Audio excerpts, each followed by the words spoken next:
The majority of encounters on this channel make the creatures we talk about the bad guy. So for this video, we're going to change it up and have the Pixies work with the party to create a unique and super fun combat experience, where your party can feel amazing and powerful despite their lower level. Hello, my name is Matt and welcome to my hidden nerdy side, and today we're tackling the tiny tricksters that druids love to conjure, the Pixie. We're going to take a look at their lore, info, and abilities, and then build an encounter you can steal, modify, and plop directly into your D&D games. If you are well aware of the lore and mechanics behind the Pixie, then feel free to pop on over to the timestamp right here so you can jump straight to the encounter itself. I'll leave a clickable version in the description below.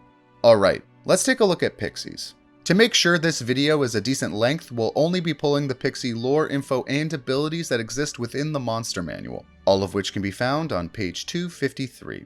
So Pixies are tiny, and I mean really tiny, barely a foot tall, and they can turn invisible at will, which makes it nearly impossible to spot them unless they want to be found. Which works well for Pixies, because of their pixie dust. See, this sparkling dust showers off a pixie as they move about and is desired by many mages and monsters for its magical capabilities, ranging from the power of flight to causing people to pass out. But despite only pixies being able to use their dust to its fullest potential, they need to be careful who they reveal themselves to, or they may be captured by other creatures. This is so the creature can study and possibly figure out how to use their dust, by any means necessary. It's a shame that pixies need to stay out of the spotlight because their desire for friendship with other creatures is too much for them to handle. And so pixies just end up spying on other creatures from afar, wishing they could speak with them. And so when people walk through the woods and hear giggling, sighing, or other exasperations, it could mean there is a pixie watching them. Another sign there is a pixie about is they love to play practical jokes, which is why some people in the Dungeons & Dragons community have a story or two about how annoying they can be. But their pranks are meant as good-natured fun, and pixies will judge you based on how you react. If the target laughs off the prank, the pixie may see the person as good and reveal themselves. If the target becomes agitated and throws a fit, they'll stay hidden. Now, despite rarely showing themselves to others, pixies take great pride in their attire and absolutely beam with joy if you compliment their outfit. And their artistry bleeds over into the world as they carve icy etchings into frozen lakes, make flowers sprinkle vibrant colors, and cause many other forms of beautification within the forests they dwell in. And finally, pixies hate violence in every way, shape, and form, and will only fight if fleeing is not an option. So, taking a look at their actions and abilities, which can also be found on page 253 of the Monster Manual, there isn't too much to dive into, yet their stat block is still quite interesting. Even though they're quite slippery, if you land a hit on a pixie, they're toast. However, they are quite stealthy, have magic resistance, and can turn invisible at will, so good luck trying to land one. And they also have a ton of incredible spells they can cast once per day, including Confusion, Dispel Magic, Polymorph, Fly, Sleep, and Phantasmal Force. Now, we are going to make one small homebrew change, which is allowing them to speak Common. However, if you have someone in your party who has either comprehend languages or can speak Sylvan, I would leave the pixies alone. Let that player flex their skills and shine. Okay, so now that we've gone over the basic pixie lore, info, and abilities, let's start crafting an encounter. This encounter/quest will be aimed at parties level 1 to 5 depending on how difficult you want to make it, and last roughly 1 or 2 sessions depending on how much you want to stretch it out. The party's motivation should always be tailored to the campaign, but for simplicity's sake, we'll just say your party is looking for something and the pixies know where it is. But they will only spill the beans if the party helps them. So your party will be trekking through the woods and will be trying to complete their quest, whatever it may be. But whatever they are after needs to be hard to find. Maybe it's a pool of water you can only find by slipping into the Feywild. Maybe it's a guardian spirit of the forest who knows important information. Maybe it's even pixie dust, in which case locating a pixie is their immediate goal. Whatever it is, your party will be traveling through the woods and every once in a while will hear faint whispers and giggling from the forest. When this happens, make sure you explain this part of the forest thoroughly. because your players are going to have to find their way back to it. Maybe there are flowers that are much more vibrant than the other ones you've seen, and maybe there are many more wild animals wandering around. It doesn't matter what you do so long as you make it clear there is a patch of forest that differs from the rest. But as your party continues, they will come across a makeshift camp. They could be goblins, kobolds, bandits, or whatever fits your world best. But for this encounter, we'll say they are elven bandits. There will be wooden walls with a couple elves keeping watch. The gates will be open and the elves won't attack or anything like that. In fact, they will be quite friendly, because why wouldn't they be? Your party hasn't done anything yet. If questioned, the bandits, who won't appear to be traditional bandits at first, will say they are here working for an elven woman named Ventress. She is here conducting research on natural magic for her next dissertation. If the party speaks with Ventress, she will explain to complete her research, she needs a fair amount of pixie dust. And there are pixies located in this forest. She needs to capture the pixies alive, so she can farm as much dust as she requires, since pixies will stop producing dust upon death. If the party asks what her research is about, she will tell them she is studying transmutation using natural magic, something that is strongly concentrated within pixie dust. She hopes to be able to transmutate harmful bacteria that ends up killing trees, flowers, and even people into a gentler substance. If the party asks Ventress if she knows where their quest item is, Ventress will tell them she can locate it for them if they bring her a pixie. Ventress will then tell the party the necessary information they need to track one. Now, if you did a solid job beforehand, your party should have no problem going back to where the pixies are located, which is the beautiful part of the forest where they heard giggling before.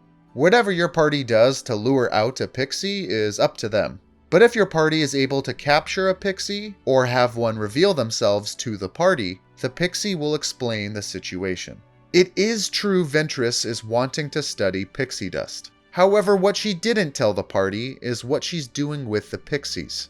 Once Ventress captures a pixie, she pumps them full of drugs and tortures them so they can produce more pixie dust for her research. The pixies will tell the party Ventress has already done this with multiple pixies, and they have either ended up dead from exhaustion or are still being farmed for their dust. And so the remaining pixies are hiding from Ventress and her goons, and having a hard time since Ventress is able to cast a spell that allows her to see invisible creatures. The pixies will know the location of whatever your party is after. And if the party works with the pixies to get rid of Ventress and her goonies, they will help the party in kind. So your party has two clear options. They could go with Ventress and just say screw it and bring her back a pixie.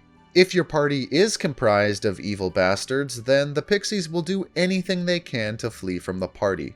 But if your party aids the pixies, well, that's where the real fun begins.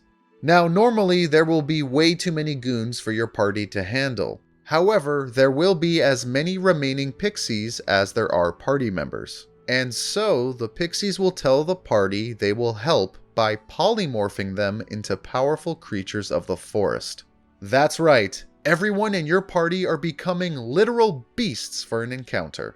The 5 I recommend are brown bear, crocodile, giant eagle, giant elk, and giant spider. Although I would beef up the crocodile just a bit, but not so much that it's a giant crocodile, because then it becomes way too powerful for this encounter. However, feel free to use any beast that fits your world better, but I chose this array of creatures for a good reason. And that's because now your party is truly unlocked and have way more options when planning their attack. Let's say there is a stream that flows through the camp, and they all become crocodiles to swim inside for a surprise attack. Maybe they become giant elks and brown bears to charge through the front gate, pulling aggro and causing a distraction for the rest of your party to swoop in from behind. Maybe they climb up trees as giant spiders, or soar through the skies as giant eagles to drop in for the kill.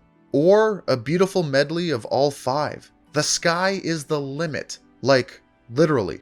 And if Ventress and her crew drop a player to 0 while in beast form, it's okay, because they still have their original health bar and class abilities to work with. because of the assistance from the Pixies, we can afford to toss anywhere from 15 to 25 bandits, depending on the size and skill of your party, along with Ventress, who we'll give the mage stat block from page 347 of the monster manual. Except we'll remove Cone of Cold, since that could lead to an easy TPK. And I would save Fireball for parties level 4 to 5 that are rather skilled. And to add another layer to combat, as soon as one of your party members reverts back to their humanoid form, you can have Ventress start to clue in and start hunting for the Pixies, adding a side objective to combat: save the Pixies. Either because your party wants to, or at the very least, because they want to save themselves and not revert back to their humanoid form too early.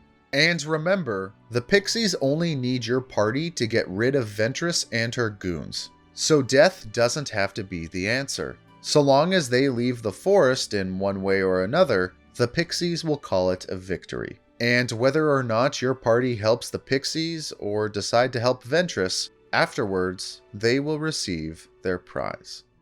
So, an encounter where your party gets to become literal beasts and take on a horde of bad guys despite being lower leveled? I think this encounter is spicy enough, but how could we make it even spicier? Well, if you want to get really ridiculous, you could have some of the Pixies polymorph only a couple of your party members, and then have the others offer to cast Fly on them, allowing your party members to become flying bears, crocodiles, or whatever other silly combination you can think of. Another way could be to play with the spells Ventress has. She has the potential to become a solid side villain, so give her a few transmutation spells she can use to buff the bandits, like Haste, or debuff the party, like Slow, or even allow her to turn into a massive creature herself, with Polymorph. And finally, if you want to turn this into an all-out assault, maybe the Pixies bring forth creatures from the forest to fight with the party.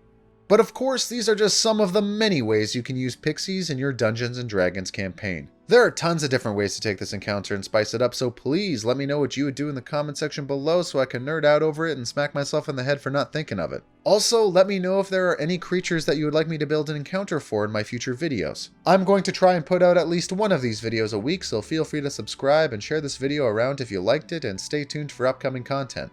Thanks for watching and indulging my hidden nerdy side.